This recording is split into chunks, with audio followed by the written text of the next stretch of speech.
예, 숭실고등학교 2학년 여러분 안녕하십니까? 오늘 기초진학 설명회로 여러분들과 만나게 되었습니다. 3학년 부장 김성수라고 합니다. 반갑습니다. 예, 오늘 여러분들과 1시간 남짓 진학과 관련된 특별히 대학 진학과 관련된 부분들을 여러분들과 이야기를 나누고자 합니다. 아는 내용이 나올 수도 있고 또 약간 몰랐던 내용들이 나올 수도 있는데요. 끝까지 경청해 주시면서 본인에게 필요한 부분들을 잘 숙지해 두셨다가 올 한 해를 좀 보람 있게 보내고 학교 생활을 유익하게 꾸려 나가는데 도움이 되셨으면 좋겠습니다. 그러면 강의를 시작하도록 하겠습니다.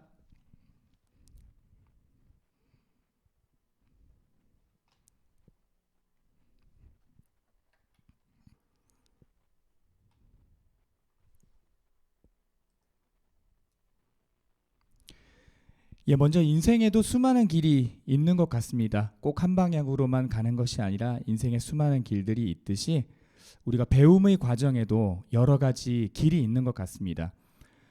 대학도 어떻게 보면 여러 가지 많은 배움들 가운데 하나의 길이라는 생각이 드는데요. 그렇지만 이제 이 대학으로 가는 길도 하나가 아니라 다양하기 때문에 우리에게 많은 고민거리를 좀 안겨주는 측면들이 있는 것 같습니다. 그러면 오늘 이제 대학은 도대체 어떻게 가는 것인가라는 부분에 대해서 제가 아는 한도 내에서 가이드를 좀 드리고자 합니다. 대학과 관련된 이야기를 할 때 전형이라고 하는 말이 많이 등장하는데요. 원래 이 전형이라고 하는 말은 한자로는 저울로 물건의 무게를 재는 행위를 전형이라고 합니다. 거기서 이제 유래를 해서 사람의 인물의 됨됨이나 재능 따위를 가려서 뽑는 것을 전형이라고 한답니다. 그 앞에 이제 대입이라고 하는 말이 붙으면 대학교와 관련된 부분들을 설명하는 것이겠죠. 그래서 대학교에서 여러 가지 기준에 따라서 학생들의 수학 능력이나 됨됨이 또 재능 따위를 가려서 신입생을 뽑는 과정이나 일을 대입 전형이라고 이렇게 이야기를 합니다. 대입 전형은 그래서 크게 나누어서 수시와 정시로 나뉘어지는데요. 이것은 대학교에서 신입생들을 뽑는 시기적인 구분에 해당된다고 보시면 될 것 같습니다. 보시는 대로 수시는 정시보다 먼저 진행이 되고요. 6번의 기회가 주어집니다. 물론 이 6번의 기회라고 하는 것은 일반계 4년제 대학교에 해당되는 것이겠고요. 나머지 특수목적 대학교라든지 또 전문대는 무제한으로 기회가 주어지기 때문에 또 참고하시면 좋겠습니다. 일반적으로 9월 중순쯤에 원서를 접수하고요. 12월에 합격을 발표합니다. 합격하면 정시에 지원이 불가능하기 때문에 신중하게 생각하셔서 지원을 하는 일이 필요하겠습니다. 올해 3학년 선배님들의 수시 모집 기본 일정인데요. 8월 31일이 수시 학생부 기준일이고요. 9월 10일부터 14일까지 원서를 접수합니다. 11월 18일 날 수능을 치고 12월 10일 날 수능 성적이 발표가 되면 수능 최저 같은 것들이 이제 결정이 나기 때문에 12월 16일까지 수시 합격자가 발표가 되고 17일부터 20일까지 합격한 친구들이 등록을 마감하게 되면 27일까지 예비 번호를 이렇게 부여한 친구들에게 합격 통보가 마감이 되고 28일까지 그 친구들이 등록을 하면 수시는 마감이 되는 일정이 되어 있습니다. 정시는 이 수시가 끝나고 난 다음에 진행이 되는 것이고요. 정시는 3번의 기회, 가군, 나군, 다군이라고 해서 군별로 한 번씩 기회가 주어지게 됩니다. 12월 말에 원서를 접수하고요. 2월달, 그 다음에 2월달에 합격을 발표하는 구조로 되어 있습니다. 올해 3학년 선배님들의 일정을 살펴보면 11월 30일이 정시에 해당되는 학생부 기준일이고요.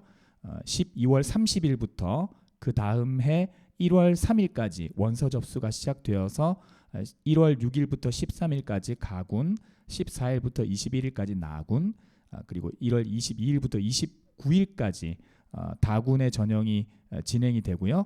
2월 8일 날 정시 합격자가 발표가 되고 등록이 2월 9일부터 11일까지 마감이 됩니다.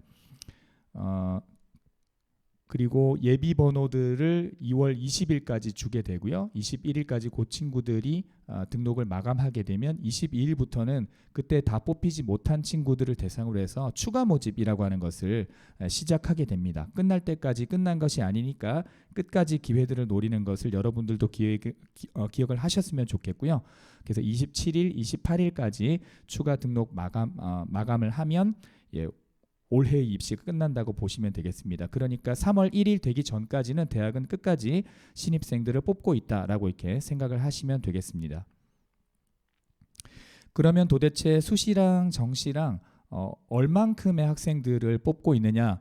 표에 보시는 것처럼 수시가 올해의 기준으로 볼 때 70한 6, 7% 정도 되고요. 정시가 23, 4% 정도 되는 것으로 대략 한 4분의 3 정도를 수시로 뽑고 4분의 1 정도를 정시로 뽑고 있다라고 이렇게 생각을 하시면 되겠습니다. 수시에 더 많은 인원의 기회들이 있기 때문에 이 점을 2학년 학생들도 주지하시고 학업에 임해 주셨으면 좋겠습니다. 수시 전형은 크게 4가지로 나뉠 수가 있는데요. 학생부 교과 전형이 있고 학생부 종합 전형, 그리고 논술 위주 전형, 실기 위주 전형, 이렇게 4가지가 있습니다. 학생부 교과 전형은 학교의 내신 성적을 중심으로 이루어지는 전형이고요. 학생부 종합 전형은 이야기 많이 들어보셨겠지만 학교의 모든 활동들, 자율, 동아리, 봉사, 진로, 그리고 뭐 수상 경력이라든지 또 출결, 그리고 각종 교과 능력, 세부 능력 특기사항부터 또 종합 의견들까지 학교에서 이루어지는 모든 활동들을 종합적으로 평가하게 되어 있습니다. 뒤쪽에서 자세하게 설명드리겠습니다.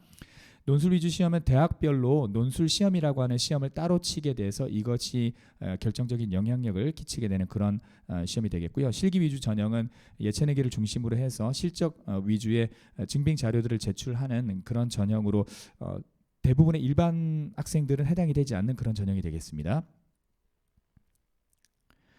그렇다면 첫 번째로 학생부 교과 전형은 누구를 선발하게 되는 것이냐? 예를 들어서 내신 성적이 3.5등급인 친구가 있고 3.9등급인 친구가 있을 때 여러분 학생부 교과에서는 누구를 선택할까요? 당연히 숫자가 성적이 더 높은 3.5등급 학생이 선발되게 되어 있습니다. 이것이 이제 학생부 교과 전형의 가장 큰 특징이라고 말씀드릴 수가 있겠는데요. 학생부 교과 전형은 기본적으로 내신 성적이 50% 이상 반영되는 전형을 학생부 교과 전형이라고 분류합니다. 교과 성적을 정량 평가하게 되어 있습니다. 그러니까 숫자로 파악한다는 얘기죠. 1, 2, 3, 4, 5, 6, 7, 8, 9, 10이 있을 때 숫자가 더 큰 쪽을 이렇게 선택하게 되는 것과 마찬가지로 모든 성적들을 숫자적으로 이렇게 계산을 해서 딱 끊어지는 어느 학교라도 이런 기준을 마련하기 때문에 결과가 보기가 쉽고 또 선발하기가 용이하다라고 하는 그런 장점이 있습니다. 그렇기 때문에 학생들이 이제 경쟁률이 좀 낮습니다. 자기의 내신 성적을 아는 상태에서 지원을 해야 되기 때문에 좀 부담감이 많죠. 그래서 대체로 학생들이 자기 내신 성적에 대한 불만족스러운 부분들을 많이 가지고 있기 때문에 경쟁률이 낮은 그런 특징이 있고요. 그렇지만 이 교과 전형을 무시할 수 없는 것이 모집 인원이 가장 많다라고 하는 특징이 있기 때문에 이 전형을 좀 눈여겨보셔야 될 필요가 있습니다. 교과 전형과 종합 전형 그리고 논술 전형과 또 지금 표에 지금 빠져 있는데요. 파란색이 교과 전형이고요. 빨간색이 종합 전형, 그리고 이게 초록색이 논술 전형, 그리고 보라색이 수능으로 보는 정시 전형이 되겠습니다. 숫자적으로 볼 때 어쨌든 가장 많은 것이 교과 전형인 것을 볼 수가 있습니다. 전체 뽑는 인원의 40% 이상 되는 인원들을 전국 단위에서는 교과로 뽑고 있습니다. 그러니까 내신 관리를 좀 더 철저히 하고 그 다음에 좀 자기의 내신 성적이 조금 모자란다고 해서 교과 전형을 이렇게 제껴놓고 생각할 것이 아니라 교과 전형에 대해서 좀 더 관심을 가지고 깊이 있게 좀 고민해 보실 필요가 있을 것 같습니다. 왜냐하면 종합 전형이랑 정시의 수능 전형 정도를 합쳐야 교과 전형의 전체 숫자에 해당되는 그런 강력한 인원을 지금 보여주고 있기 때문에 그렇습니다. 교과 전형에 대비하기 위해서는 뭐 다들 잘 아시겠지만 학교의 정기고사들을 잘 쳐야 되기 때문에 기본적으로 학교 수업을 충실히 들으실 필요가 있겠죠. 중간중간에 하는 수행평가도 놓치지 않고 꾸준하게 하셔야 될 필요가 있겠습니다. 다 점수화가 되는 것이니까요. 그리고 중간 기말고사들 또 이 단위수라든지 이런 것들을 잘 따져서 고사에 대한 관리들을 잘 하셔야 될 것 같습니다. 그리고 이제 목표를 잡을 때 본인이 희망하고 있는 대학의 합격선을 확인하실 필요가 있습니다. 목표가 없이 이제 그냥 마냥 열심히 하려면 뭔가 좀 장기전으로 갈 때 힘이 빠지는 부분들이 좀 있기 때문에 구체적으로 노력하기 위해서도 본인이 희망하는 대학의 합격선을 반드시 확인할 필요가 있겠다. 그래서 오늘 이제 몇 가지 꿀팁이 나가는데요. 전년도에 그 희망하는 대학교의 합격 등급 컷이라고 하는 것이 있죠. 이 합격선을 확인하는 방법을 말씀드리도록 하겠습니다. 인터넷 사이트에서 그 어디가라고 하는 사이트가 있습니다. 대입 정보 포털인데요. 어디가 www.어디가를 한글로 그냥 어디가 ADIGA.kr 이라고 치면 이런 사이트가 나오는데요. 여기 빨간색 동그라미 친 것처럼 어디가 사이트에 대입정보센터라고 하는 그런 코너가 있습니다. 여기를 클릭하시고 왼편 메뉴를 보시면 대학별 입시 정보라고 하는 것이 있어요. 이것을 클릭하시게 되면 또 작은 메뉴들이 나오는데요. 거기에서 전형 평가 기준 및 결과 공개, 결과 공개라고 하는 것을 클릭해 주시면 이렇게 그 대학교를 검색할 수 있는 난이 생깁니다. 그러면 여기에다가 직접 대학교 이름을 치셔도 되고요. 아래쪽에 보이는 것처럼 이렇게 명단들이 쭉 뜨기 때문에 거기서 찾으셔도 됩니다. 가까이 우리 학교에 가까이 있는 명지대학교를 제가 한번 검색을 해보면 이렇게 명지대학교 본교와 또 이제 그 J캠퍼스까지 이렇게 따로 나오는데요. 본교의 어떤 상황인지를 제가 보기 위해서 거기를 클릭을 한번 해보았습니다. 클릭을 하게 되면 명지대학교에서 개설되어 있는 종합전형 그리고 교과전형 그리고 수능 위주 전형 이렇게 세 가지 탭이 나오는데요. 저희가 지금 교과전형이 궁금하잖아요. 그래서 교과전형 탭을 누르시면 이렇게 9번이라고 돼 있고 학생부 교과전형 교과 영역 평가 방법 및 전년도 전형 결과라고 하는 이 파일이 이렇게 뜨게 됩니다. 여기를 클릭하시면 이렇게 전년도에 명지대학교에 입학한 학생들의 내신 성적들이 자세하게 이렇게 공개가 되어 있습니다.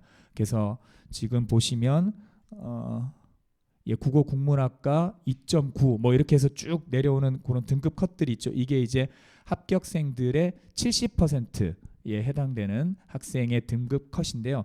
이 등급 컷을 보시고 자기 내신과 비교를 해서 어느 정도 더 노력을 해야 되겠다라고 하는 생각들을 좀 가지시면 될 것 같습니다. 4년제 대학교 모든 대학교들이 이렇게 정리가 되어 있기 때문에 보시기가 편할 것 같고요. 목표를 잡으시는데 반드시 도움이 되는 것이니까 어디가 사이트에 있는 요 메뉴들을 꼭 확인하셔서 본인이 관심 있는 대학교의 정보들을 이렇게 확인하시고 목표를 잡으시면 좋겠습니다. 교과 전형과 관련해서 두 가지를 더 말씀드리면 작년부터 이제 진로 선택 과목이라고 하는 것이 도입이 되었습니다. 일반적으로는 이제 1등급부터 9등급까지 등급을 내는 그런 상대평가가 있는데요. 진로 선택 과목은 절대평가로 이루어지기 때문에 ABC로 주어지죠. 그래서 지금 교과 전형에서도 이것을 어떻게 평가할 것인가가 대학별로 지금 여러 가지 고민 중에 있고 또 대학마다 다른 해법들을 내고 있는 것을 알고 있습니다.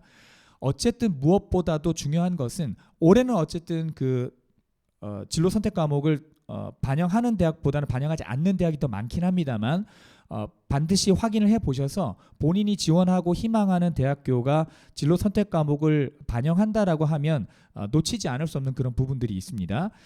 여러 가지 방식들이 있는데요. 변치 않는 것 중에 하나는 만약에 A, B, C 세 가지 등급이 있다라고 하면 A를 받아야만 거의 본전에 해당된다고 보시면 되겠습니다. B와 C를 받으면 반드시 손해를 입게 되기 때문에 반드시 진로 선택 과목도 만만하게 보지 마시고 꼭 A를 받을 수 있도록 성취도를 꼭 관리를 잘 해주실 것을 부탁드리겠습니다. 또 하나는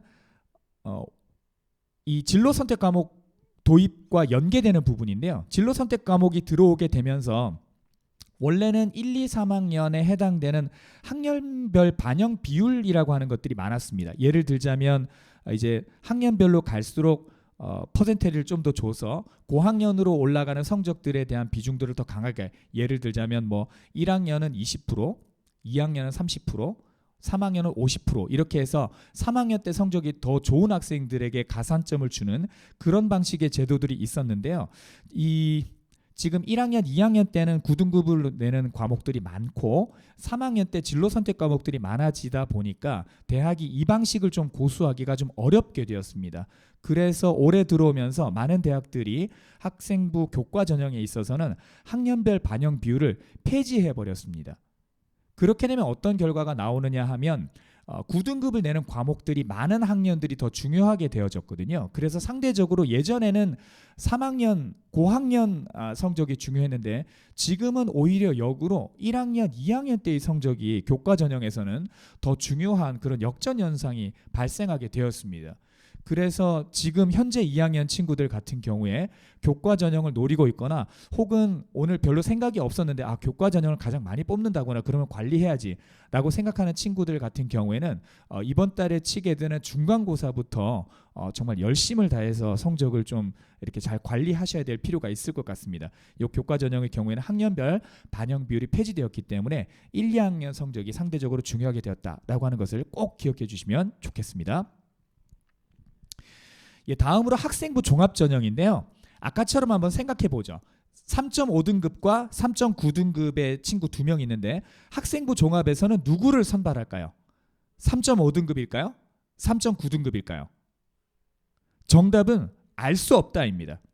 학생부 종합은 숫자로 평가하는 전형이 아니기 때문에 이 숫자로만 보고서는 누구를 뽑아야 할지를 알 수가 없습니다.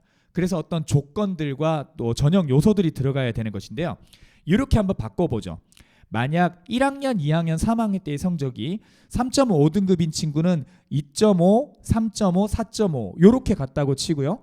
3.9등급인 친구는 1학년 때 4.9, 2학년 때 3.9, 3학년 때 2.9 이렇게 갔다고 하면 대학교는 이 두 학생 중에 누구를 뽑을 확률이 높을까요? 선생님 생각에는 학년이 올라갈수록 성적이 상승했던 3.9등급인 친구를 뽑을 것 같다라는 견해입니다. 많은 대학들이 이렇게 생각할 겁니다. 발전 가능성이라든지 성장에 대한 가능성을 생각을 하기 때문에 숫자로만 봤을 때 단순 비교했을 때는 3.5등급이 당연히 높겠지만 지금 이 이후의 상황을 예측해 본다라고 하면 대학 와서도 더 열심히 하고 잘할 수 있는 가능성이 높은 친구는 3.9등급인 친구이기 때문에 대학은 3.9등급인 친구를 뽑을 것 같다. 그래서 교과 전형과는 좀 다른 차별이 있다라고 이렇게 말씀을 드릴 수가 있겠습니다. 그럼 이렇게 한번 생각해 보시죠. 또 3.5등급과 3.9등급이 있는데 이 친구가 컴퓨터 공학과를 지원했다고 한번 생각을 해봅시다. 3.5등급인 친구는 수학에서 5.0을 받았고요. 사회에서 2.0을 받아서 평균 내니까 3.5등급을 받게 된 것이고요. 3.9등급인 친구는 수학을 2.5등급을 받고 사회를 5.3등급을 받았습니다. 그러면 두 친구 중에 대학은 누구를 뽑게 될까요? 예상이 되시죠? 대학은 아마도 3.9등급인 친구를 뽑게 될 것입니다. 왜 그렇죠?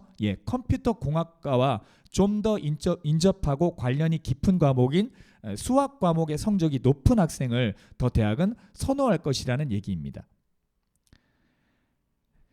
그래서 두 번의 예에서 보셨듯이 학생부 종합전형은 숫자로만 판단하는 것이 아니라 학교 생활의 전반적인 부분들을 종합적으로 평가하는 그런 전형이 되겠고요. 교과 성적을 아까 학생부 교과 전형처럼 숫자로 판단하는 것이 아니라 정성적 그것에 가지는 의미, 그러니까 숫자로만 보는 것이 아니라 우리 학과와 연관된 과목들을 얼마나 더 들었느냐, 혹은 학년별로 성장의 가능성이 보이느냐, 이런 부분들을 따지기 때문에 숫자로만 판단하는 것이 조금 의미가 없다라고 이렇게 보시면 될 것 같습니다.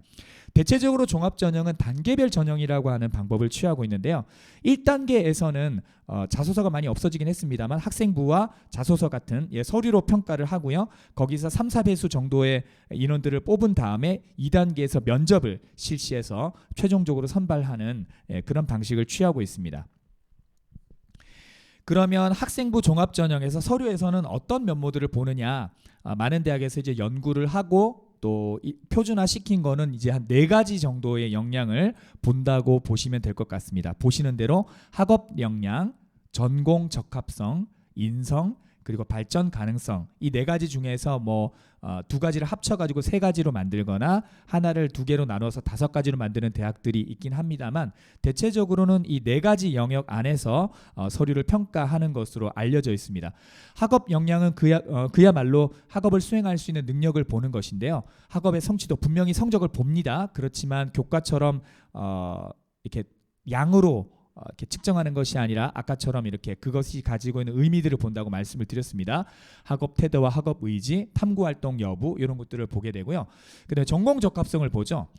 지원할 때 그 학생이 지원한 전공과 관련된 그 전공을 공부할 때 필요한 기초적인 소양과 자질이 있는지를 봅니다. 그래서 전공과 관련된 교과목을 이수했는지, 그리고 성취도는 어떤지, 전공에 대한 관심과 이해가 높은지, 전공과 관련된 활동과 경험이 있는지, 이런 것들을 보게 됩니다.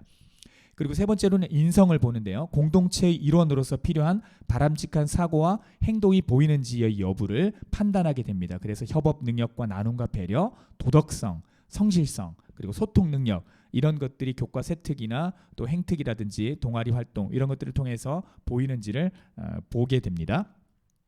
마지막으로 발전 가능성을 보는데요. 현재의 상황이나 수준보다 더 높은 단계로 향상될 가능성을 보는 것인데요.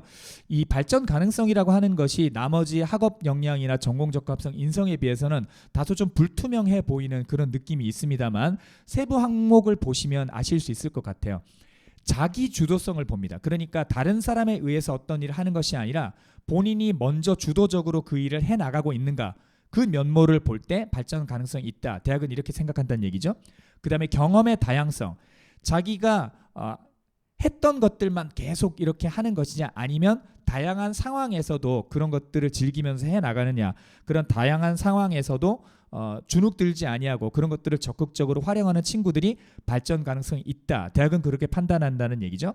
그리고 리더십과 창의적인 문제 해결 능력을 보여주느냐, 그것이 이제 대학은 발전 가능성이 있다라고 이렇게 판단하는 요소들이라고 이야기를 하고 있으니까, 본인의 학교생활 기록부나 혹은 자소서를 통해 가지고 이러한 네 가지 역량들이 잘 드러나는 친구들이 학생부 종합 전형에서 좋은 성과를 거둘 수 있을 것이다, 이렇게 생각하시면 되겠습니다. 그러면 생활기록부를 이렇게 가상으로 한번 꾸려가지고 어떤 친구를 대학이 선택할 것인지를 한번 생각해 보도록 하죠. 나관종군과 전숭실 군이 있는데요. 이게 아마 그 자율활동에 대한 기록인 것 같습니다. 그죠? 예. 여러분들은 두 학생 중에 누구를 뽑을 것 같은가요? 예, 나관종군은 보니까 학급회를 구성하고 학급 구성원으로서 협동심을 기르고 학급 임원 선출 과정에 참여해서 선거와 민주적 절차를 실습하고 체험함. 이렇게 보면 사실은 나관종군 말고도 이 반에 해당되는 친구들은 저런 기록이 될 것 같죠. 예, 그래서 그 반 학생들이 다 기록될 것 같은 그런 느낌이 드는 기록으로는 선발되기가 좀 어렵다는 얘기입니다. 반면에 전숭실군의 그 기록을 한번 볼까요? 학급회를 구성하는 과정에서 합리적 투표 제도와 선출 방식에 대한 궁금증이 생겼다. 그래서 세계 여러 나라의 선거제도를 조사해서 그 장단점을 정리하고 학생들이 공정선거에 앞장서자는 취지의 캠페인을 진행했다. 사표 방지를 위한 대책이 필요하다는 의견을 학생회의에다가 건의해서 개선책을 마련하겠다는 답변을 받았다. 누가 보더라도 이것은 전숭실군 혼자서 한 활동이기 때문에 개별화가 되어 있습니다. 그 대학은 당연히 누구를 선택하게 될까요? 이 항목만 보고 염두에 뒀을 때는 전숭실군을 선택하지 않았을까, 그렇게 생각합니다. 모두가 같이 한 활동 가운데서도 본인은 어떤 활동을 했는가, 개별화된 기록이 굉장히 중요하다라는 이야기입니다. 진로활동과 관련해가지고 한번 생각을 한번 해볼까요? 진로활동 기록인데 나관종군은 이렇게 기록되어 있습니다. 전공 설명회에 참가하여 국어 국문과 강의를 들었습니다. 자기 진로에 대해 깊이 있게 성찰하고 열심히 공부하겠다고 다짐하는 계기를 마련하게 되었다고 합니다. 너무 좋은 내용이죠. 그렇지만 뭔가 좀 심심합니다. 그죠? 뚜렷하게 어떤 것들을 다짐하게 되었는지, 또 그 강의에서 어떤 것들을 개인적으로 느꼈는지, 이런 것들이 좀 드러나지 않기 때문에 아쉬움이 좀 남는 기록이라고 말씀을 드릴 수 있을 것 같아요. 반면에 전숭실군의 기록을 한번 볼까요? 전공 설명회에 참여하여 항공전자공학과 강의를 들었답니다. 일반 전자공학과와는 달리 실제 비행에서 사용되는 요소와 통신 장비 등이 교육 과정으로 편성된다는 것을 알게 되었대요. 그리고 특히 무인항공기의 무선통신 원리에 대해서 열심히 들었고 매질이 없는 공간에서 전자기파가 전달되는 방식에 호기심을 느껴서 무선통신과 전자제어공학에 대한 탐구 동아리 활동을 구상하게 되었다고 합니다. 예, 화면 때문에 조금 잘렸긴 합니다만 어쨌든 이 경우는 전숭실 군이 그 강의에서 느꼈던 개인적인 느낌과 소감 그리고 그것 이후에 궁금증을 느낀 부분들 그리고 이제 추후적인 활동들까지 잘 정리가 되어서 같은 전공 설명회를 들었지만 차별화가 되어 있는 기록이라고 하는 것들을 우리가 분명히 다 알 수 있고 그 분야에 대해서 이 학생이 깊이 있게 느끼고 또 도전하고 있구나라는 느낌을 강하게 받죠. 그래서 요 진로 활동에 대한 항목들만 보자면 아마도 대학은 나관중 군보다는 전숭실 군을 선택하지 않았을까 그렇게 생각할 수 있을 것 같습니다. 교과 세특을 한번 볼까요? 나관중 군은 수학 교과에 이렇게 쓰여져 있군요. 경계가 하나뿐인 2차원 도형의 메비우스의 띠로 유명한 수학자 메비우스에 대한 조별 과제를 비교적 평이하고 명료하게 조사해서 발표했다. 수학뿐만 아니라 다방면에서 뛰어난 업적을 남긴 그의 이론과 삶 그리고 여러 수학적 업적 등을 이해하기 쉽게 준비하여 발표함. 뭐 괜찮은 내용이기는 한데요, 그죠? 이 학생의 나관중 군의 지원 학과가 건축학과입니다. 건축학과. 그런데 수학 관련해서 그런 느낌이 좀 드시나요? 조금 약하죠. 전공과 관련되어서 연계되는 그런 부분들이 조금 약하다는 느낌을 좀 받습니다. 반면에 전숭실 군을 한번 볼까요? 경복궁과 창덕궁의 차이를 기하학적으로 설명해서 그분들에게 상당한 호응을 얻었다. 창덕궁은 사다리꼴 모양으로 전체 구조를 형성해서 구조에 안정감을 주고 수학적 구조로 보았을 때 전체 네모틀 안에 여러 건물들이 조화롭게 있는 구조라는 점을 서술했다. 경복궁은 경로가 일자로 구성되어 있고 문의 형태나 건물이 이렇게 쭉 이렇게 내용이 나갑니다. 전숭실 군은 수학과 관련된 교과 내용임에도 불구하고 이 전숭실 군은 어디를 지원한 친구인 것 같은가요? 건축학과요? 아닙니다. 전숭실 군이 지원한 학과는 사학과입니다. 그렇지만 어쨌든 이 수학이라고 하는 과목과 자기가 관련 있는 역사라고 하는 분야의 교집합을 찾아서 열심히 탐구한 그런 결과들을 우리가 충분히 엿볼 수 있다라고 생각합니다. 오히려 건축학과를 지원하고 있는 나관중 군보다도 훨씬 더 건축학적인 부분에 보더라도 좀 더 훌륭한 접근을 전숭실 군은 해내고 있다라고 이렇게 보여지죠. 사실 이 수학 교과 세특으로 나온 요 예시는 작년에 졸업한 선배님들의 생활기록부에서 하나하나씩을 따온 것인데요. 대학은 누구를 선택할까요? 제가 생각할 때는 교과적 전공과 관련된 관심을 더 많이 드러낸 전숭실 군이 선발되지 않았을까 그렇게 생각합니다. 독서 기록을 한번 볼까요?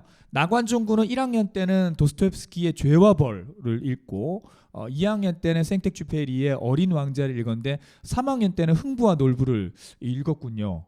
어떤 느낌이 드시나요? 점점 학년이 들수록 좀 쉬운 책들을 읽어간다라고 하는 그런 느낌이 좀 들죠.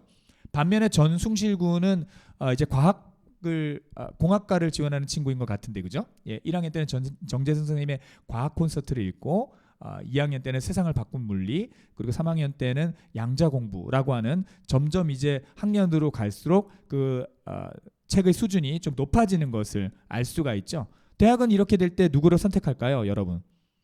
당연히 학년이 올라갈수록 책의 내용과 수준이 이렇게 올라가는 그죠? 수준이 높아지는 그런 학생을 뽑을 것이라고 생각합니다. 그러면 여러분들도 이제 독서 기록을 한번 생각해 보실 필요가 있죠. 1학년 때 읽었던 책들 그리고 이제 전공과 관련된 부분들을 더욱더 깊이 있게 생각하고 있는 2학년 시점에서 어떤 책들을 읽어야 될 것인가 여러분들의 과제이기도 합니다. 전형별 모집 인원들을 보면 여기도 두 개가 좀 잘려 있는데 이 학교생활기록부 종합전형을 왜 강조를 하느냐면 아까 전국적인 단위로 봤을 때는 어떤 전형이 가장 높았나요? 월등하게 교과 전형이 높았죠. 그렇지만 여러분들이 또 가기를 가장 희망하는 지역 중에 하나가 서울 지역의 대학들 아니겠습니까? 예, 서울 지역의 서울에 있는 대학들로 국한시켜 보자면 퍼센테이지가 조금 달라지는 것을 보실 수가 있어요. 지금 보시는 표가 서울 지역에 있는 대학교의 모집 인원 현황인데요. 파란색이 교과 전형, 빨간색이 종합 전형, 그리고 초록색이 논술 전형, 그리고 보라색이 수능 위주의 전형이라고 말씀드릴 수 있겠습니다. 수능 위주의 전형이 그 교육부의 대입 공정성 강화 방안 때문에 좀 강화가 되어서 지금 36%를 육박하게 되었지만 어쨌든 교과 전형과 비교해 볼 때 종합 전형이 만만치 않게 높다라고 하는 것을 보실 수가 있으시죠? 거의 종합 전형과 수능 전형이 비슷한 정도의 모집 인원을 차지하고 있다. 그래서 이 학교생활기록부 종합전형은 서울에서 강세를 보이고 있기 때문에 또 이것을 놓칠 수가 없는 카드라고 말씀을 드릴 수가 있겠습니다. 우리가 학교생활기록부에 또 집중하고 학교생활기록부 종합전형에 좀 관심을 가지는 이유는 서울 소재 대학교에서 대학교들에서 이 학종으로 학생들 많이 뽑기 때문이다라고 이렇게 이해를 하시면 되겠습니다. 그러면 이 학교생활기록부 종합전형 서울 소재 대학들은 많이 뽑는다고 하는데 이것을 대비하기 위해서는 무엇을 해야 되느냐? 첫 번째로는 어쨌든 여러분들의 진로의 방향을 잘 정하셔야 됩니다.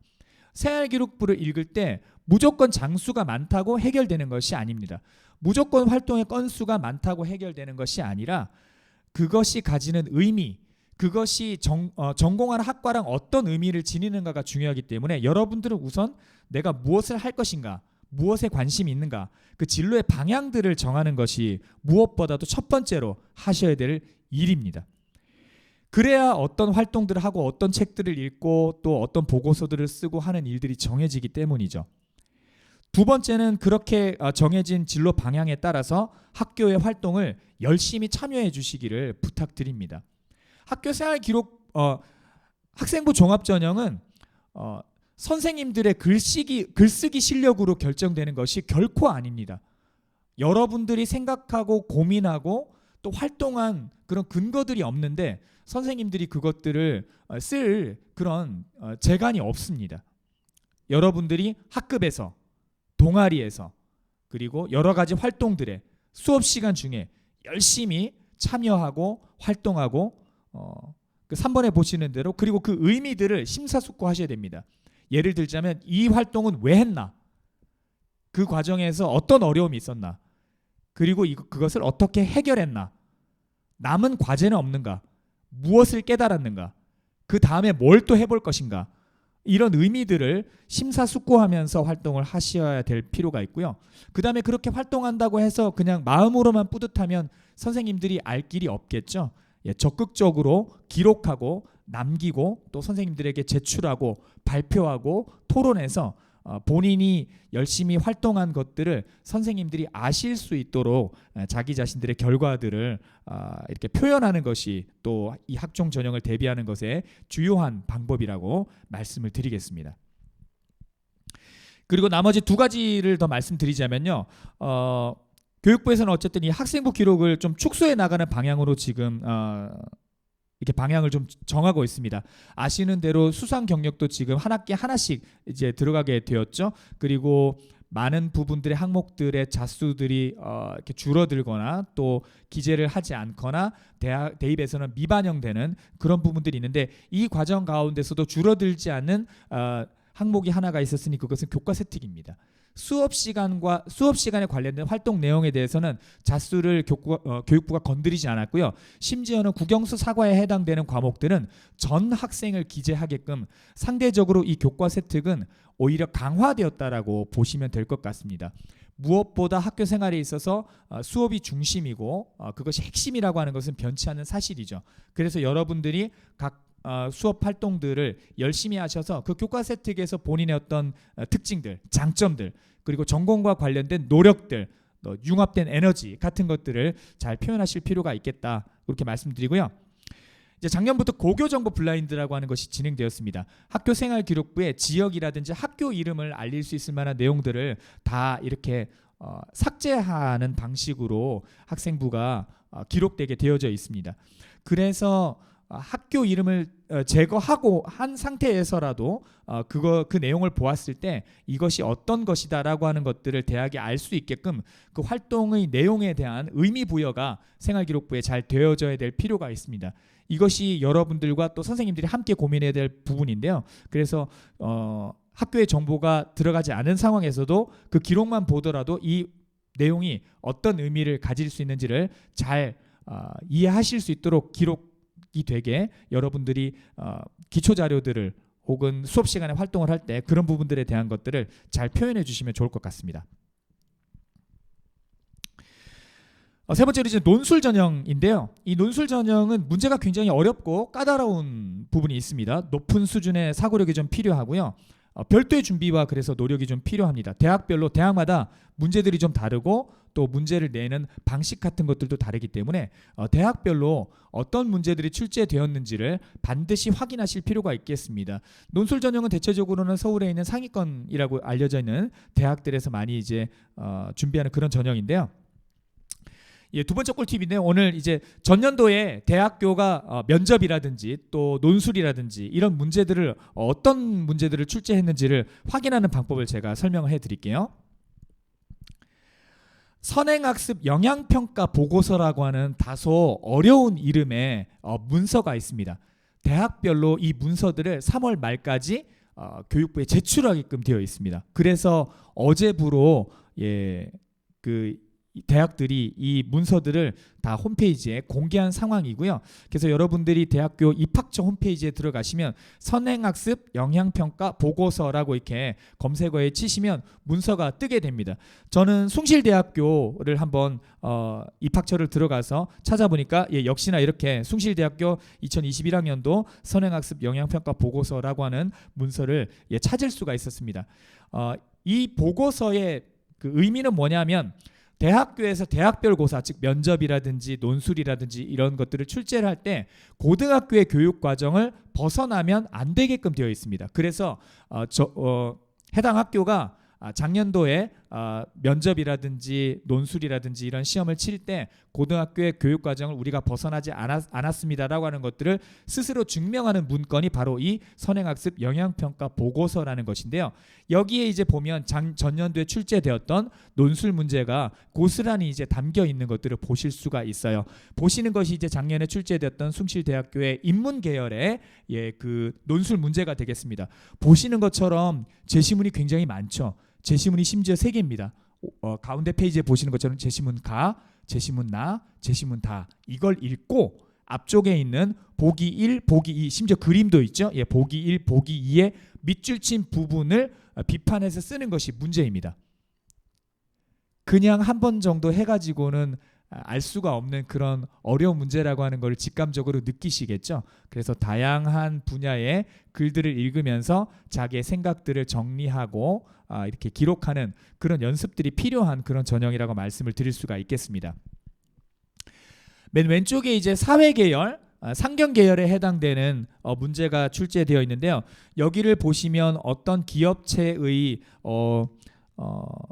이렇게 원금과 복리를 계산하는 그런 수학 문제, 이게 지금 문과에 해당되는 문제인데도 가운데 페이지에 보시면 수열과 관련된 등비 수열과 관련된 식들이 나오는 것들을 보시죠. 사회 계열이나 상경 계열에서는 이렇게 통계 자료라든지 뭐 이런 도표라든지 그래프라든지 이런 것들을 활용하는 문제들까지도 출제가 되니까 요것들도 지원하시는 학생들에 따라서는 각 대학교의 기출 문제를 확인하시고 준비를 하시면 좋을 것 같습니다. 맨 오른쪽에 이제 자연계열 문제가 나오는데요. 자연계열 문제는 당연히 수학 문제가 많이 출제가 되고요. 매우 고난이도의 그냥 바로는 풀 수 없는 그런 고난이도의 문제가 이렇게 출제된다라고 하는 것들을 참고하시면 좋겠습니다. 그래서 분야별로 조금씩 대응책이 좀 다른데요. 인문 계열에 지원하시는 친구들 같은 경우에는 논술 문제들을 다양한 분야의 지문들이 나오기 때문에 다양한 비문학 지문들을 좀 접하면서 익숙하게 좀 몸에 배게 연습을 하실 필요가 있겠고요. 사회계열에 지원하시는 친구들 같은 경우에는 교과적으로 배웠던 사회학 이론 같은 것들, 이런 것들과 나와 있는 문제들을 어떻게 연결시켜서 설명할 수 있을 것인가, 이런 것들을 좀 꾸준하게 연습을 하시면 좋을 것 같습니다. 그리고 상경계열은 반드시 통계나 그래프 같은 것들이 나오고 거의 수학에 준하는 문제들이 함께 출제가 되기 때문에 그 부분들을 경제학과라든지 경영학과라든지 이런 데 지원하는 친구들 같은 경우에는 그 부분을 좀 염두에 두셔야 될 것 같고요. 그 다음에 자연계는 당연히 수학과 관련된 고난도 문제들을 좀 풀이하고 또 어떻게 접근할지에 대해서 궁리하는 그런 노력들이 좀 필요할 것 같습니다. 그래서 교과 전형, 학생부 교과 전형과 학생부 종합 전형, 논술 전형이 어떻게 차이가 나는지 그래프로 좀 설명을 드리면, 합격한 친구들의 전형별 내신 평균을 좀 비교를 해보면 당연히 어디가 높겠습니까? 성적으로만 거의 뽑아가는 학생부 교과 전형이 대학별로 지금 가장 성적이 높은 것들을 볼 수가 있죠. 지금 제가 뽑은 가톨릭대, 광운대, 과기대, 시립대, 세종대, 숭실대, 중앙대, 외대, 홍익대는 서울에 있는 교과 전형 그리고 종합 전형, 논술 전형 3개를 다 실시하는 전형 학교라고 보시면 될 것 같습니다. 보시는 대로 3개의 전형을 비교를 해보았을 때 교과 전형이 가장 높고, 그 다음에 이제 1등급 정도 차이가 나거나 0.5등급 정도 차이가 나서 종합 전형이 그 다음을 위치하고 있죠. 정성적으로 평가를 하지만 어쨌든 학교생활기록부 종합 전형도 내신을 반영하기 때문에 그렇습니다. 그 다음에 마지막으로 논술 전형. 논술 전형은 교과가 들어가긴 하지만 논술 시험이 더 큰 비중을 차지하고 있기 때문에 아무래도 교과 전형이나 또 종합 전형보다는 내신 성적의 평균이 좀 낮다고 이렇게 볼 수가 있을 것 같습니다. 그러면 경쟁률은 어떨까요? 경쟁률은 아까 말씀드렸듯이 교과 전형은 내신으로 이렇게 가기 때문에 학생들이 좀 꺼려하는 부분들이 많다고 했죠. 그래서 경쟁률도 어쨌든 10대 1 밑으로 위치하고 있는 것들을 보실 수가 있죠. 그것보다는 이제 내신을 활동으로 만회할 수 있기 때문에 조금 더 가능성이 높다고 생각되어지는 학종에 조금 더 많은 학생들이 지원하고 있는 것을 보실 수가 있습니다. 경쟁률도 10대 1을 넘어가는 것을 보실 수가 있죠. 그 다음에 막판에 대역전극을 이제 꿈꾸면서 논술에 응시하는 친구들이 급격하게 많은 것들을 볼 수 있죠. 기본 40대 1, 홍익대를 제외하고서는 기본 다 40대 1을 넘는 그런 경쟁률을 볼 수가 있죠. 그래서 논술 전형의 경우에는 부족한 내신을 뒤집을 수 있는 그런 기회가 있긴 하지만 경쟁률이 매우 높기 때문에 합격하기도 또한 또 매우 어렵다라고 하는 현실적인 문제가 있다라고 하는 것들도 동시에 고민하셔야 될 것 같습니다. 충원율을 좀 비교해 보면요. 충원율이 뭐냐 하면 수시에선 6장의 카드가 있다고 말씀드렸잖아요. 그래서 동시에 여러 개의 학교들을 붙는 학생들이 생깁니다. 그렇다고 하더라도 등록은 한 군데만 할 수 있기 때문에 나머지 붙은 학교들은 이제 다른 친구들을 대학들이 뽑아야 되는 것이죠. 그래서 예비번호라고 하는 것들을 부여하는 것인데 그 예비번호들을 부여한 비율을 충원율이라고 얘기를 해요. 예를 들자면 모집 인원이 10명인 학과가 있는데 그 학과에서 인원이 막 빠져서 예비번호 10번까지 연락이 갔다. 그렇게 되면 모집 인원과 똑같은 인원이 가게 된 것이죠. 그럴 때 충원율 100%다 이렇게 얘기하는 것입니다. 이해가 되시죠? 그러면 지금 볼 때 논술은 경쟁률이 굉장히 높았잖아요. 여기 합격 하나 하는 것 자체가 굉장히 어렵기 때문에 여기는 충원율이 그렇게 높지 않습니다. 거의 50% 미만으로 충원율이 형성되는 것을 볼 수가 있죠. 종합전형 같은 경우에도 50%에서 100% 사이인 것을 볼 수가 있습니다. 여기도 학과를 이렇게 지정해서 지원하는 것이기 때문에 그 학과에 대한 충성도가 매우 높기 때문에 이탈률이 좀 적다 이렇게 말씀을 드릴 수가 있고요. 교과 전형의 경우에는 충원율이 150%를 상회하는 것들을 보실 수가 있죠. 아무래도 교과 성적으로 뽑다 보니까 한 학교에 합격한 친구가 다른 학교에도 똑같은 조건으로 이렇게 합격할 확률이 매우 높습니다. 그렇기 때문에 동시에 합격할 가능성이 높기 때문에 당연히 그러면 예비 번호를 부여해야 될 대학으로서는 가능성이 높아지죠. 그래서 충원율도 자연적으로 교과 전형이 가장 높다. 이렇게 보시면 될 것 같습니다. 이렇게 세 전형의 특징들, 경쟁률과 내신 등급 그리고 충원율 이렇게 한번 알아보았고요. 이제 수시를 넘어가서 정시로 한번 넘어가 보겠습니다. 정시 전형에는 크게 두 가지가 있죠. 수능 위주의 전형이 있고요. 두 번째는 실기 위주의 전형이 있겠습니다. 프린터가 잘못 나왔는데 수능 위주의 전형은 당연히 수능 시험 성적으로 이렇게 가게 되는 것이겠죠. 실기 위주의 전형은 여러분들 친구들 중에서도 아마 있을 것인데 예체능 쪽에 지원하는 친구들이 정시에서 많이 지원을 하게 됩니다. 수능 성적 일부와 그리고 이제 실기 시험을 이제 합산해서 선발하게 되는 그런 전형이라고 말씀드릴 수가 있겠습니다. 이 시간에는 이제 수능 위주 전형에 대해서 주로 말씀을 드릴 텐데요. 수능을 대비하는 기본적인 그 방법은 기본 개념 학습을 열심히 하시는 것이죠. 어떤 과목이든지 기본 개념이 가장 중요합니다. 그래서 수업 시간에 배운 내용들을 바탕으로 기본 개념들을 철저하게 익히시고요. EBS 교재 등으로 그 개념들을 응용할 수 있는 힘들을 잘 배양하실 필요가 있겠습니다. 그리고 어쨌든 학교의 정기고사의 수준보다도 수능은 좀 더 어려운 수준의 문제이기 때문에 전년도 기출문제 같은 것들을 통해서 실전에 대응할 수 있는 그런 힘 같은 것들을 잘 길러내실 필요가 있습니다. 그리고 마지막으로는 이제 해마다 서너 번씩 치고 있는 학력평가라고 하는 시험이 있죠. 전국연합 학력평가라고 하는 시험이 미리 쳐보는 연습용 수능이죠. 그래서 이 그 시험을 통해서 그냥 하루 시험을 치니까 그냥 꾀가 나서 자기도 하고 뭐 그런 친구들이 있는 것 같은데 그렇게 하지 마시고 이것이 전국적으로 나의 위치를 알 수 있고 또 수능에 대비하는 힘을 길러내는 그런 중요한 기회이니까 이 기회들을 잘 놓치지 마시고 학력평가를 통해 가지고 실전 연습을 잘 하시면 좋을 것 같습니다. 그런데 문제는 이 정시 전형이 그렇게 만만치 않은 전형이라고 하는 것이 졸업생들과 같이 경쟁을 해야 되는 그런 시험이기 때문에 그렇다는 것이죠. 대략 40여만 명의 수험생들이 이 수능을 치게 될 것이고요. 해마다 15만 명 내외의 졸업생들이 시험에 응시하고 있습니다. 그런데 이제 그 국회의원 중에 강민정 의원이라고 하는 분이 발표한 자료를 참고를 해보니까 서울 시내에 있는 대학교들의 정시 전형의 합격자 중에서 재학생과 졸업생의 비율이 보시는 표와 같이 이렇게 형성이 되어 있습니다. 건국대, 경희대, 광운대, 동국대, 서강대, 서울대, 시립대, 성균관대, 숭실대, 연세대 이렇게 한 10개 대학 정도를 여대 빼고 10개 대학 정도를 그 자료에서 제가 추려가지고 소개를 해드리는데요. 파란색이 재학생이고 빨간색이 졸업생입니다. 재학생의 거의 2배 되는 인원이 졸업생인 거죠. 서울 소재에 있는 여러분들이 가면 좋겠다라고 이렇게 선호하는 그런 대학교에 정시로 수능 성적으로 들어오는 합격하는 인원들은 재학생의 2배 되는 인원을 졸업생들이 들어가고 있다는 얘기입니다. 그래서 매우 정시에서는 여러분들이 좀 힘든 싸움을 어쨌든 각오하고 좀 임하셔야 되겠다라고 하는 생각들을 좀 하시면 좋겠습니다. 열심히 공부하셔야 되겠죠?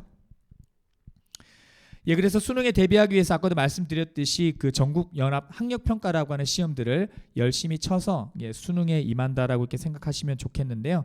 3월 25일 날 이미 한번 맛을 보셨죠? 4월 달에 이제 성적이 나올 것인데 잘 보시고 6월 달에 치는 시험, 9월 달에 치는 시험, 11월 달에 치는 시험들을 통해서 아마 6월은 저희는 안 볼 것 같긴 한데 3월, 9월, 11월 이 세 번의 시험을 통해 가지고 수능에 대한 대비도 잘 하시고 실전 경험들도 이렇게 쌓으시면 좋겠습니다. 한 시험 한 시험들을 허투루 여기지 마시고 꼼꼼하게 한 문제 한 문제 정성을 다해서 풀어보시면 좋겠습니다. 나머지 두 가지를 말씀드리면 희망학교의 합격선을 좀 확인하시는 게 좋습니다. 아까 그 교과 전형에 설명드렸던 그 어디가라고 하는 사이트에서 아까 처음부터 들어가는 과정은 똑같고요. 마지막에 이제 그 수능 위주 전형이라고 하는 탭을 클릭하시면 해당 학교의 그 합격한 학생들의 수능 100분위 성적을 보실 수가 있어요. 100분이라고 하는 게 전체 학생을 100명으로 따졌을 때 자기보다 성적 낮은 친구들이 몇 명인가를 나타내는 숫자잖아요. 그래서 100이 좋고 1이 좀 안 좋은 것이잖아요. 그래서 지금 4월 달에 여러분들 3월 전국연합 학력평가에 성적이 나올 건데 거기 나온 100분이랑 본인이 희망하는 대학교의 전년도 합격생의 100분위를 비교해서 어느 정도 차이가 나는지를 보시고 목표로 삼으시고 노력을 하시면 좋을 것 같다, 이렇게 생각이 듭니다. 물론 거기서도 방심하지 마셔야 될 거는 뭐가 있냐면, 지금 3월 달에 여러분들이 쳤던 전국연합 학력평가에서는 누가 빠졌죠? 졸업생들의 성적이 빠져 있기 때문에 결코 방심하시면 안 되고, 그 성적이 좋게 나왔다고 하더라도 그래, 이걸로는 충분하지 않아 라고 마음을 먹으시는 것이 좀 정직하다고 이렇게 보실 수가 있을 것 같아요. 어쨌든 3월 달에 나오는 모의고사 성적을, 학력평가 성적들을 유심히 보시고, 특별히 거기에 나오는 100분위 성적과 여러분들이 희망하고 있는 대학교의 합격자들의 100분위 성적을 반드시 비교하셔서 어느 정도, 얼만큼 노력해야 되는지를 잘 가늠하셔서 좀 현실적으로, 구체적으로 노력하시는 데 도움으로 삼으셨으면 좋겠습니다. 마지막으로는 과목별로 목표 점수를 좀 설정하실 필요가 있어요. 막연히 열심히 한다, 최선을 다한다, 이렇게 하면 장기적으로 공부하는데 힘이 좀 빠질 수가 있습니다. 근데 이때 이제 좀 중요한 것은 등급으로 목표를 잡으시거나 표준 점수로 목표를 잡으실 때는 좀 문제가 있어요. 먼저 표준 점수로 문제를 잡을 때는, 표준 점수는 시험을 칠 때마다 난이도라든지 구성원들의 성적에 따라 가지고 편차가 크기 때문에 이거는 일정하게 목표를 잡으시기가 조금 어렵습니다. 상대적인 기준치이기 때문에. 그 다음에 등급은 너무 범위가 좀 넓죠. 한 등급 넘어갈 때마다 몇만 명을 뛰어넘으셔야 되는 것인데, 그렇게 목표를 잡으시기에는 좀 성취감이 좀 덜 드실 것 같아요. 그래서 많은 분들이 권유하는 방식은 원점수를 기준으로 목표를 설정하는 거예요. 국어가 이번에는 원점수가 70점이니까 다음번엔 75점, 두 문제 더 맞히자, 뭐 이런 방식으로 목표를 설정하시면 보다 현실적으로, 그리고 자기 자신의 상황에 맞는 목표를 좀 설정할 수 있을 것이다, 그렇게 조언을 드립니다. 마지막으로 올해 입시 변화에 대해서 간단히 설명을 드릴게요. 지금은 자세하게 설명을 드릴 수가 없어서요. 헤드라인에 해당되는 부분들만 설명을 드리고요. 나머지 부분은 2학년 진로 수업이 있죠. 지금 민지훈 선생님을 비롯해서 또 많은 선생님들이 열심히 가르치고 계실 텐데요. 아마 진로 수업에 들어가시는 선생님들께서 저보다 더 훌륭한 분들이시기 때문에 자세하게 잘 설명을 해주실 것 같습니다. 어쨌든 올해 입시와 관련해 가지고 가장 중요한 것 중에 하나는 수능 시험이 개편된 것입니다. 국어가 공통으로 출제되다가 지금 올해는 공통 플러스 선택으로 바뀌게 되었죠. 그래서 문학과 독서 부분이 공통으로 묶이고요. 언어와 매체와 화법과 작문 중에서 하나씩을 선택하는 구조로 바뀌었습니다. 수학의 경우에도 전년도까지는 자연계에 해당되는 친구들은 수학 가형, 그리고 인문계에 해당되는 친구들은 나형을 보았는데, 올해는 그것이 역시 국어처럼 공통 과목과 선택 과목 그렇게 하나로 이렇게 묶여지게 되죠. 그래서 수원, 수투를 공통으로 묶고 기하, 그리고 미적분, 그리고 확률과 통계, 이렇게 세 개 중에 하나를 선택하는 그런 구조로 만들어지게 되었습니다.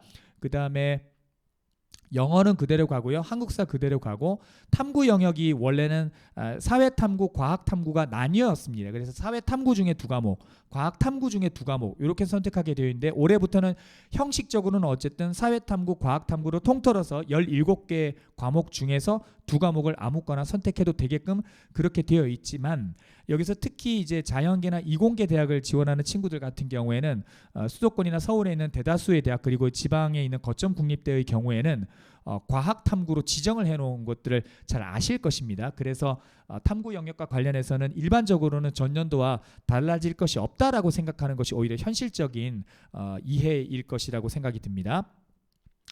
두 번째로는 대입 전형 구조가 개편되었는데요. 큰 틀에 있어서는 변화가 없습니다. 아까 우리가 함께 확인했던 것처럼 수시가 75% 정도 되고 정시가 25% 되는 전체적인 구조는 변화가 없는데요. 다만 서울에 있는 대학들의 정시 비율이 10% 정도 늘었습니다. 교육부가 그 대입 공정성 강화 방안이라고 하는 것을 발표하면서 서울 소재에 있는 16개 대학의 정시 비율을 40%까지 내년까지 만들어라라고 이렇게 주문을 해놓은 상태이기 때문에 이거에 영향을 받아가지고 올해 서울 시내에 있는 대학교들은 정시 비율이 좀 늘었습니다. 그리고 수도권 대학은 교과형 지균이라고 해서 내신 성적을 기반으로 하는 학생부 교과 전형을 10% 정도 이렇게 마련하도록 교육부가 역시 권고를 해놓은 상태이기 때문에 전반적으로 보았을 때 수도권 대학과 서울에서는 교과 전형이 좀 늘고 정시 전형이 늘고 논술 전형과 학생부 종합 전형은 좀 줄었다라고 하는 그런 큰 흐름이 있다라고 하는 것을 아시면 좋겠습니다. 세 번째는 학생부 기록이 계속 간소화되었습니다. 간소화되는 상황 가운데서도 교과 세특이 강화되었다고 제가 말씀드렸습니다. 꼭 기억하시면 좋겠습니다. 네 번째는 자소서가 축소되거나 폐지된 대학들이 많습니다. 폐지된 대학들이 많고요. 여러분들 때까지는 자소서가 존재하기 때문에 기억하시면 좋겠고요. 작년도까지는 공통문항, 세문항에 자율문항, 한문항 이래서 네문항을 쓰는 것이었는데 5,000자 정도 네문항 쓰는 것이었는데요. 올해는 공통문항이 2문항, 자율문항 1문항으로 문항수가 하나 줍니다. 그리고 글자 수도 3,100자 정도로 2,000자 정도가 줄었다고 하는 거 기억하시면 좋겠습니다. 다섯 번째로는 그 자연계에 해당되는 친구들 같은 경우에는 올해부터 약학대학이 학부로 모집하게 되었습니다. 의대처럼 신입생들을 뽑는다는 얘기죠. 작년까지는 2년을 다른 대학을 다니다가 편입생을 뽑는 그런 구조로 약학대학을 운영했었는데요. 올해부터는 1,700명 가량 되는 학생들을 학부로 뽑게 되었기 때문에 상위권에 해당되는 친구들 같은 경우에는 또 여러 가지 변화가 있을 것이라는 것이 올해의 입장입니다. 그래서 올해 입시가 진행되는 결과 경쟁률 같은 것들을 유심히 잘 지켜보시고 여러분들이 지원하실 때도 도움으로 삼으시면 좋겠습니다. 그 다음에 여섯 번째로 진로 선택 과목이 도입됨으로 인해 가지고 성적을 계산하는 방식, 아까 말씀드렸듯이 교과 전형에서 학년별 반영 비율이 이렇게 없어졌다라든지 혹은 어쨌든 A를 받는 것이 좋겠다라고 하는 그런 말씀들을 제가 드린 적이 있습니다. 기억하시면 좋겠습니다. 짧지만 어쨌든 대입 전형과 관련된 기본적인 개요 그리고 올해의 입시 전망까지 이렇게 설명을 드렸습니다. 좀 부족하다는 생각이 들긴 할 텐데요. 오늘 이 설명회가 기초 진학 설명회였다라고 하는 것들을 좀 기억하시고요. 더 자세한 내용들은 진로 수업 시간에 담당 선생님들을 통해서 좀 더 자세하게 안내 받으실 수 있을 것 같고요. 그리고 여러분들 담임 선생님들이 또 입시에 대해서 자세하게 잘 알고 있는 부분들이 있을 테니까 또 담임 선생님들의 상담을 통해서 그리고 또 기회가 된다면 저에게 또 오셔서 상담을 요청하시면 제가 아는 한 열심히 이렇게 설명드리도록 이렇게 하겠습니다. 모쪼록 아까 말씀드렸듯이 인생에 여러 길들이 있고 또 배움의 여러 길들이 있지만 또 여러분들이 주요하게 생각하는 또 배움의 길들 중에 하나인 대학으로 가는 그 길이 또 여러 가지가 있어서 여러분들이 좀 고민하고 있는 부분에 저의 설명이 조금이나마 좀 도움이 되었으면 좋겠습니다. 모쪼록 이것을 통해서 여러분들이 자기 자신의 꿈과 미래를 향해서 한 걸음 더 전진하게 되는데 작은 도움이나마 되었으면 좋을 것 같은 생각을 하면서 또 학교에서 만났을 때 반갑게 인사하면서 여러분들이 혹시 고민이 있거나 또 도움이 될 만한 일이 있으면 제가 도움이 되었으면 좋겠습니다. 오늘 강의 들어주셔서 너무 감사하고요. 다음번에 또 좋은 자리에서 뵐 수 있었으면 좋겠습니다. 보시는 글귀처럼 여러분들의 멋진 도전을 응원하고 저도 기도하겠습니다. 여러분 감사합니다.